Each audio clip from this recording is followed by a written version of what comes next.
کیا دوسروں کو ہم بوجھ سمجھ رہے ہوتے ہیں اچھا کہ وہ رکاوٹ ہیں، ان کی وجہ سے ہم پر پریشانیاں ہیں، یا ان کی وجہ سے ہمارے جو ایکسپینسز ہیں بسا اوقات وہ بڑھ رہے ہیں، لہٰذا کیا کیا جائے، ان کو مائنس کر دیا جائے تاکہ ہمارا اپنا گزر اچھے انداز سے ہو سکے، اور اس رائے کو اپنا رہے ہوتے ہیں۔ اس تناظر میں مجھے یہ حدیث پاک یاد آئی تھی کہ آقا دو عالم صلی اللہ تعالیٰ علیہ وآلہ وسلم نے ارشاد فرمایا، ترزقون بضعفائکم، کہ تم اپنے کمزوروں کی وجہ سے رزق دیے جاتے ہو۔ بندہ کبھی کبھار یہ سمجھ رہا ہوتا ہے کہ جو نعمتیں مجھے حاصل ہیں یہ اس لیے کیونکہ میں ڈیزرو کرتا ہوں، دراصل وہ ڈیزرو نہیں کرتا ہوتا، بلکہ اس کے لیے کوئی دعائیں کرنے والا ہوتا ہے، کوئی اس کا ساتھ دینے والا ہوتا ہے، کوئی اس کے ساتھ ایک شیلٹر کے نیچے کھڑا رہنے والا ہوتا ہے، جس کی وجہ سے وہ شیلٹر بھی سر پر باقی رہتا ہے، وہ بھی عافیت میں ہوتا ہے، اور اس کی وجہ سے اسے بھی عافیت مل رہی ہوتی ہے۔ ٹھیک ہے، نعمت جو مل رہی ہے جی، اس کا باعث اس کی محنت تک و دو صلاحیتیں نہیں ہیں، بلکہ کوئی تھرڈ پرسن ہے۔ کوئی تھرڈ پرسن ہے، اس کی دعائیں ہیں، اور اس کی وجہ سے یہ ہو رہا ہے۔ بنی اسرائیل کا واقعہ ایک بڑا مشہور ہے کہ ایک عبادت گزار تھا، اور وہ ایک جگہ بیٹھا تو اس پر ایک بادل نے سایہ کیا، یہ بڑے سکون سے بیٹھا ہوا تھا اور اللہ رب العالمین کا ذکر کر رہا تھا۔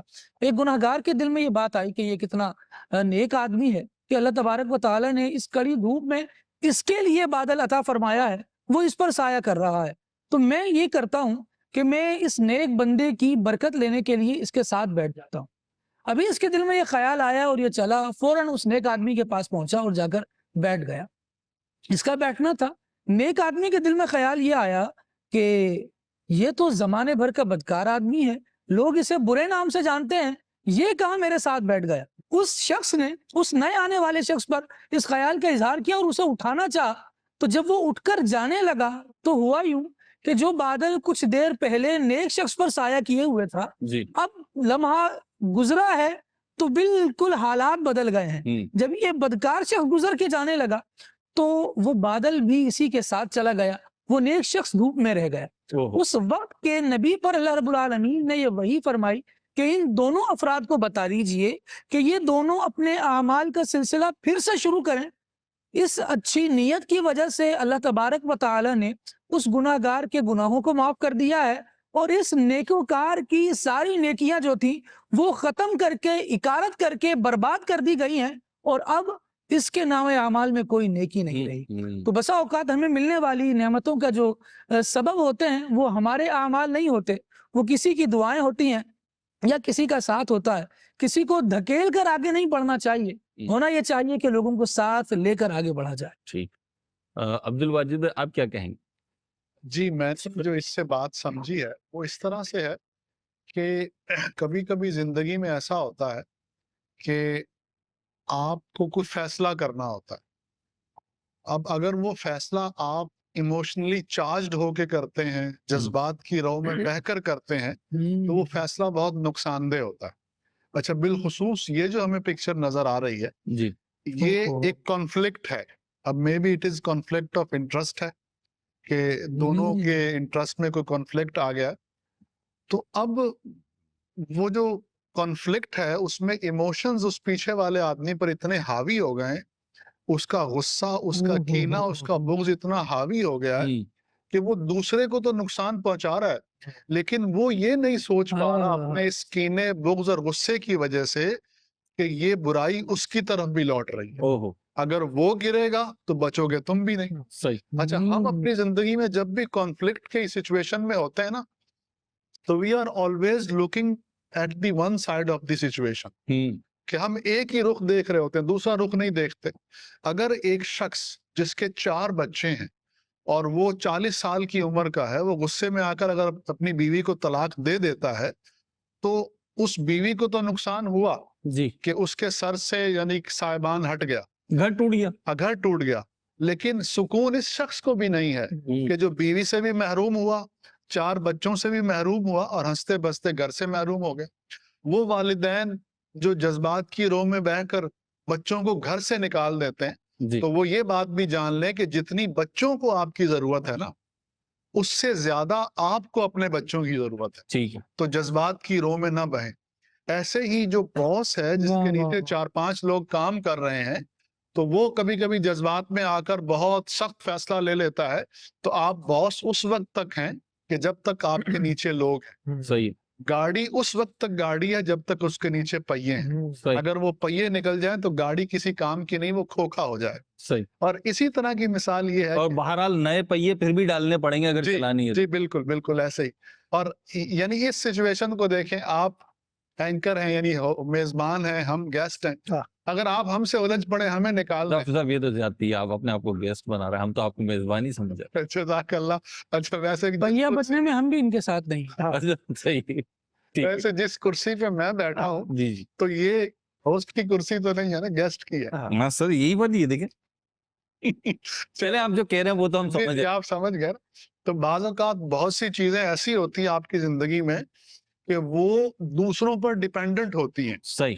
تو اگر آپ اپنی ڈیپینڈنسی کو ختم کر لیں گے تو آپ کی اپنی پوزیشن بھی ختم ہو جائے گی. ٹھیک. تو always think 1000 times before making any decision under emotions and under being emotionally charged. ٹھیک ہے. وی آر سوشل اینیمل ہے، یہی ہے کیا ہے؟ صحیح. جی جی ٹھیک ہے. We are social animals and we are always in the need of others. ٹھیک ہے. جی دوسروں کے بغیر زندگی گزارنا، تنہا زندگی جی. گزارنا، وہ مشکل ان کے ساتھ ہی چلیں گے. شہزاد بھائی بہت زیادہ سنجیدگی سے آپ اس کو لیے ہوئے، اللہ خیر کرے. کوئی اپنی فیلنگ آ رہی ہے آپ کو کیا؟ مجھے جو پکچر دیکھ کے پتا چل رہا ہے، دیکھیں کچھ ایسے الفاظ تھے جو بندہ اس کو سوچ کے فرسٹ اٹیمپٹ میں نا زیادہ تر میچ کریں گے نا کہ یار پکچر سے بالکل کلیئر ہو رہا ہے کہ ایک دو شخص ہے، ایک گرانے پہ تلا ہوا ہے اور ایک کو معلوم ہی نہیں ہے کہ میرے ساتھ کیا ہونے والا ہے. جی لیکن اس کو میں تھوڑا اس طرح لوں کہ گرانے والا تو ایک ٹانگ پہ کھڑا ہے اور ہے نا جو جس کو معلوم نہیں ہے وہ دو ٹانگ پہ کھڑا ہے. ٹھیک اور ہے. دو ٹانگ پہ بہت- کھڑے رہنے کا اسٹیمنا اور ہے اور ایک ٹانگ پہ کھڑے رہنے کا اسٹیمنا اور ہے. ٹھیک ہے. جب وہ ایک ٹانگ اٹھا کر دوسری ٹانگ سے اس کو کک لگانے کی کوشش کر رہا ہے تو اس وقت بھی ایک لمحے کے لیے وہ سوچ سکتا ہے کہ میں ڈگمگا رہا ہوں اور جس جگہ کھڑا ہوں تو ابھی بھی سمجھ جاؤں، بہت اعلیٰ. بہت آتا. ابھی بھی سمجھ جاؤں وقت ہے. لیکن اس کے بعد اس نے کک لگائی اگر تو دیکھیں ہو سکتا ہے، کیونکہ ہے نا جسے اللہ رکھے اسے کون چھکے. ہاں ٹھیک ہے. اچھا اگر اس نے کک لگا بھی دی، میں بھی پاسبل وہ بچ جائے اور ہے نا یہ کک لگا ڈگمگانے والا وہ گر جائے. کیونکہ دیکھیں صرف اس کو کنسیڈر نہ کریں کہ وہ پھٹے پہ ہم سپوز کر لیتے ہیں کہ جو گر رہے ہیں، آپ کی جو سچویشن آپ لانا چاہ رہے ہیں اس پہ میں ایک چیز ایڈ کرنا چاہ رہا ہوں. ہم سپوز کر لیتے ہیں جو گر رہے ہیں یہ سمندر میں گر رہے ہیں جی اور یہ گرنے والے کو تیرنا آتا ہے اور جو گرا رہا ہے اسے تیرنا نہیں آتا. تو جو آپ کہنا چاہ رہے تھے ہاں، کمال دیکھیں، کر دیا مہروز بھائی. وہ ایک شعر یاد آ گیا کہ مجھے نہ جانے کون دعاؤں میں یاد رکھا اچھا ہے. یہ والا شعر. میں ڈوبتا ہوں سمندر اچھال دیتا ہے. جی خالد بھائی کی بھی بات آ گئی، دعا جی. شامل ہو گئی. دعا شامل ہو گئی اور ماؤں کی دعائیں تو ساتھ ہوتی ہے. ہے. اور کہتے ہیں نا نہ جانے، تو میں تو کیونکہ میں جانوں ماں ہی دعاؤں میں یاد رکھتی ہے. ماں بھی دعاؤں میں یاد رکھے. ماں بھی دعاؤں میں یاد رکھتی ہے. میں ڈوبتا ہوں سمندر اچھال دیتا ہے. واہ واہ. اچھا ایک اور پوائنٹ آف ویو دیکھیں، بہت سارے ایکسیڈنٹ ایسے ہوتے ہیں کہ آپ ہے نا بالکل ایکسیڈنٹ کے بالکل موت کو چھو کر گزر جاتے ہیں. جی اب ضروری نہیں ہے کہ انہوں نے ان کو گرانے کی کوشش کی، خود بھی گرے وہ بھی گر جائے. ہو سکتا ہے کہ وہ ہے نا جیسے جس طرح کی پکچر دی ہوئی ہے وہ اس کو آپ اتنا آگے نکل کر آ رہے ہیں کہ مجھے ایسا لگ رہا ہے کہ آپ ایکچولی اسے بچانے جا رہے ہیں. جی جی کیونکہ دیکھیں مارنے والے سے بچانے والا بڑا ہے. جی میں نے اس پکچر کو لیا، آپ جتنا اپنا زور لگا، اس میں ایک منافقت کا پہلو بھی دکھ رہا ہے مجھے کہ نا آپ کے پیچھے یعنی آپ جس پوزیشن پہ یہ دونوں کھڑے تو یہ ایک ساتھ ایسی پلیس ہے کہ جہاں پہ دوست ہی ایک ساتھ اس طرح جاتے ہیں اور پھر ہے نا اس کے بعد ہے نا پیچھے سے وار. یہ ان نون پرسن نہیں ہے، حادثاتی سچویشن نہیں ہے. حادثاتی سچویشن نہیں ہے یہ. مطلب ہے نا اگر اس کو پری پلان کہیں اور اس آج کل جو منافقت چل رہی ہے کہ آپ کے منہ پہ آپ کا، تیرے منہ پہ تیرا، اب ہے نا پیچھے ویسے یہ آج کل نہیں چلی، بڑی پرانی ہے. پرانی ہے. صحیح فرما رہے. تو اب ہے نا یہاں پر بھی ہے نا کہ پیٹھ پیچھے آپ خنجر گھونپ رہے، تو اس سے بہتر ہے کہ آپ اگر ہے نا اتنے بہادر ہیں تو حالات کا مقابلہ کریں. اگر پروفیشنل لائف کو لے لیں تو اگر آپ دو دوست ہیں اور آپ ہے نا ایک ہی فیلڈ میں اور ہے نا آپ سے زیادہ آپ کا دوست یا آپ کا کولیگ ترقی کر رہا ہے تو آپ ہے نا آپ میں وہ گٹس پیدا کریں، اپنے دوست سے سیکھ لیں. یہ ضروری تھوڑی کہ کسی کو گرا کر ہی آپ اٹھیں گے، ٹھیک ہے. کسی کو اٹھا کر بھی تو آپ اٹھ سکتے ہیں. صحیح. ٹھیک ہے نا. آپ کسی کو اگر کسی کھڈے میں کوئی شخص گرا ہوا ہے، آپ کا دوست ہے یا کوئی بھی ہے، آپ جب اس کو ہاتھ دیں گے تو تھوڑا جھکیں گے، ٹھیک ہے؟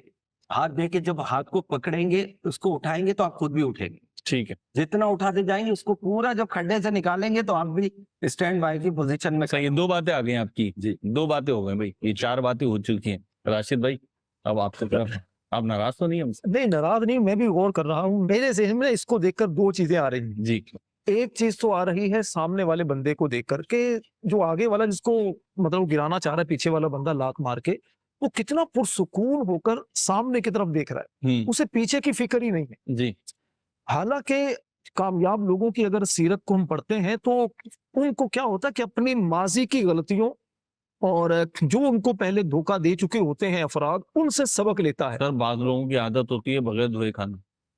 بالکل ایسا ہے, لیکن مومن کی شان جو حدیث میں بیان کی گئی ہے محروز بھائی, وہ کیا بیان کی گئی کہ مومن ایک سوراخ سے 2 مرتبہ نہیں ڈسا جاتا. صحیح.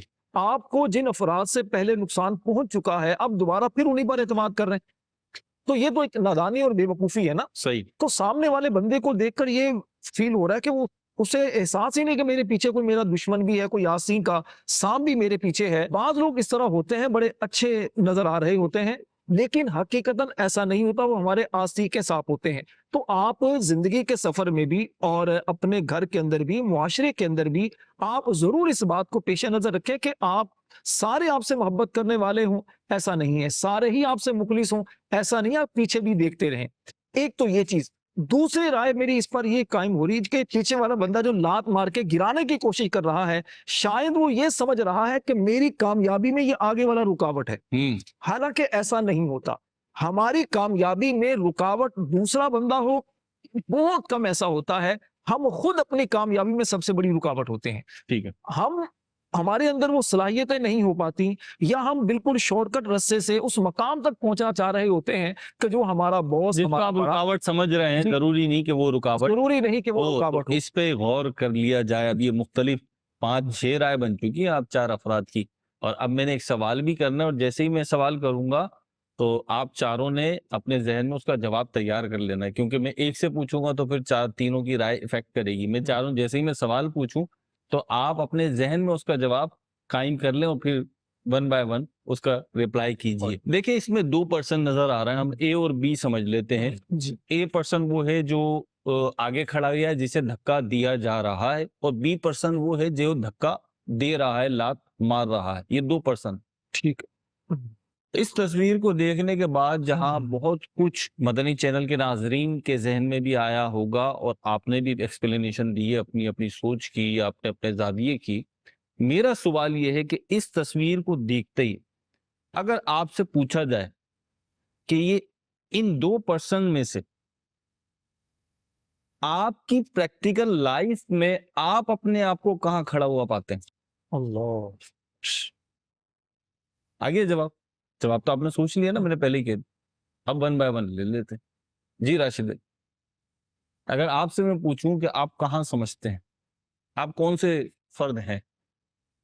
شاید آگے والے, یعنی لات مارنے والے نہیں آپ. الحمدللہ. ٹھیک.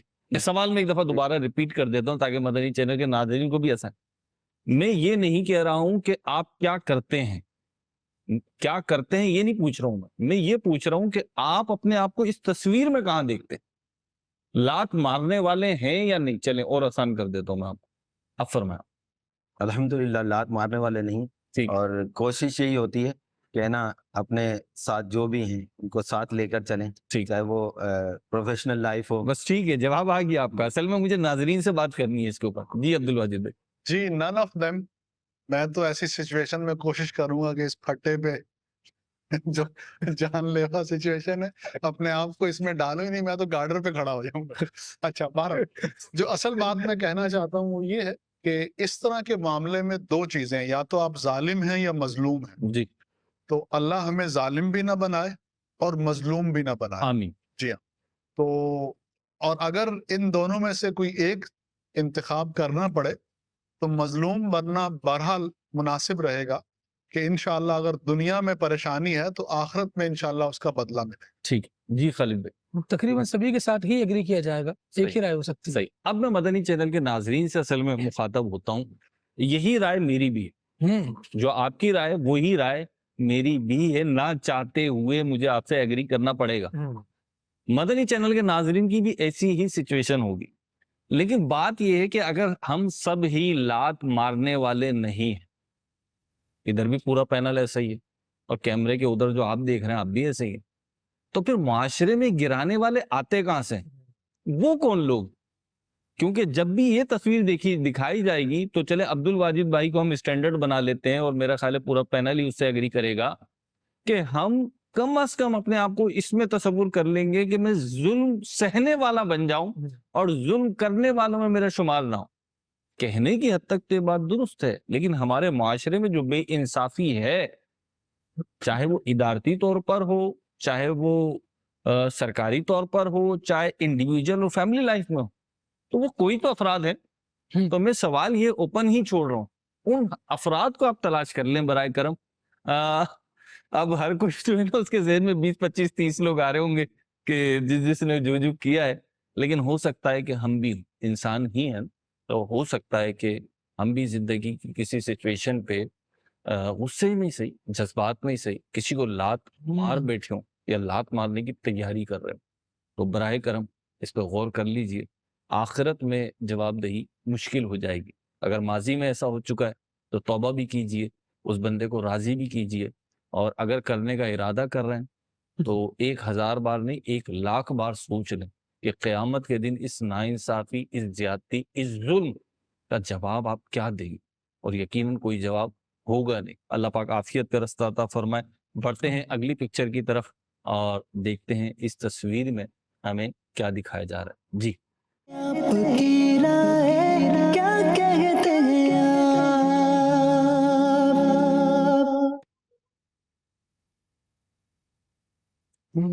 جی جناب, تصویر تو بڑی واضح ہے, اور راشد نور بھائی سے شروع کرتے ہیں. راشد بھائی تصویر دیکھ رہے ہیں آپ؟ بالکل. کیا دیکھ رہے ہیں؟ ہاتھی کا پاؤں بندھا ہے کھونٹے کے ساتھ. میجر ایلیمنٹ تو ہاتھی ہے, ایلیفینٹ ہے. جی آپ نے دیکھا ہاتھی؟ بالکل دیکھا ہے, کئی مرتبہ دیکھا ہے. اچھا, ہاں, شوقین ہے ہم. نہیں شوقین نہیں کہہ سکتے, لیکن دیکھا ہے. اچھا ہاتھی دیکھا. چل, بالکل. یہ اوریجنل جو ہاتھی ہوتا ہے یہ اس سے کچھ ملتا جلتا ہے. ہاں تقریباً ملتا جلتا ہے. بالکل. چلیں, اب آپ اس تصویر سے کیا سمجھ رہے ہیں, کیا سبق مل رہا ہے, مدنی چینل کے ناظرین کو کیا پیغام دیں گے؟ دیکھیں اس میں کئی رائے ہیں, کئی چیزیں میرے ذہن میں آ رہی ہیں. نہیں آپ ایک بیان. ہاں, ایک میں جو بیان کروں وہ یہ ہے کہ دیکھیں ہاتھی اتنا طاقتور جانور ہے, اور اس کے مقابلے میں اگر رسہ دیکھیں چھوٹا سا ہے, کھونٹا دیکھیں بہت چھوٹا سا ہے. اگر ہاتھی چاہے تو یہ اس کے لیے کچھ بھی نہیں, لیکن اس کے باوجود وہ اپنے آپ کو ایک غلامانہ سوچ کے تحت وہ ان کے کس طرح مطلب وہ قید میں ہے, بندھا ہوا ہے. تو اس سے مطلب یہ ہو رہا ہے کہ انسان کو اللہ پاک نے بہت ساری صلاحیتوں سے نوازا ہے. انسان اگر چاہے تو خود بہت بڑا مقام پا سکتا ہے, لیکن ایک غلامانہ سوچ, ایک چھوٹی سوچ انسان کو بڑا بننے سے روک دیتی ہے. صحیح. ہمت, حوصلہ وہ نہیں اپنے اندر پاتا. بڑا بننے کی ضرورت کیا ہے, اللہ تعالیٰ بس ہمیں کامیاب. دیکھیں بڑا بننے کا مطلب یہ نہیں ہوتا کہ آپ لازمی طور پر حکمرانی کریں, آپ سب کے اوپر افسر بنے, آپ کے پاس بہت بڑا پیسہ ہو, بہت شہرت ہو. صرف یہی مطلب نہیں ہوتا. بظاہر دنیا اسی چیز کو سمجھتی ہے. اصل چیز یہ ہوتی ہے کہ آپ لوگوں کے لیے بہت کچھ کر سکتے ہیں. مروزی بعض اوقات انسان کے اندر قائدانہ صلاحیتیں ہوتی ہیں, لیکن اس کو ادراک نہیں ہوتا, اسے علم نہیں ہوتا اس چیز کا. تو اس کی وجہ سے وہ بڑی منازل طے کرنے کی بجائے نا چھوٹی چھوٹی چیزوں پر راضی ہو جاتا ہے. شیر ہو کر گھاس کھا رہا ہوتا ہے. حالانکہ وہ شیر ہے, جنگل کا بادشاہ ہے. اگر اسے یہ سمجھ آ جائے تو بہت اعلیٰ مقام بھی پا سکتا ہے اور بہت ترقی بھی کر سکتا ہے. جہاں پہنچ سکتا ہے وہاں نہیں پہنچ پا رہا. جی شہزاد بھائی آپ کیا ارشاد فرمائیں؟ یہاں پر آپ نے ان سے پوچھا تھا کہ نا کیا کیا دیکھ رہا ہے, پکچر میں کیا کیا نظر آ رہا ہے. تو دیکھیں اس میں ایک ہے نا خیمہ بھی ہے, ٹھیک ہے نا, ایک ہاتھی بھی ہے, ایک کھوٹا بھی ہے, رسی بھی ہے, ایک زمین بھی ہے, میدان ہے. اور یہ غلامی کا تو عنصر آ رہا ہے نا. یہ ساری بھرکم ہاتھی یا کوئی بھی طاقتور شخص ہو, اگر اس کی مینٹلٹی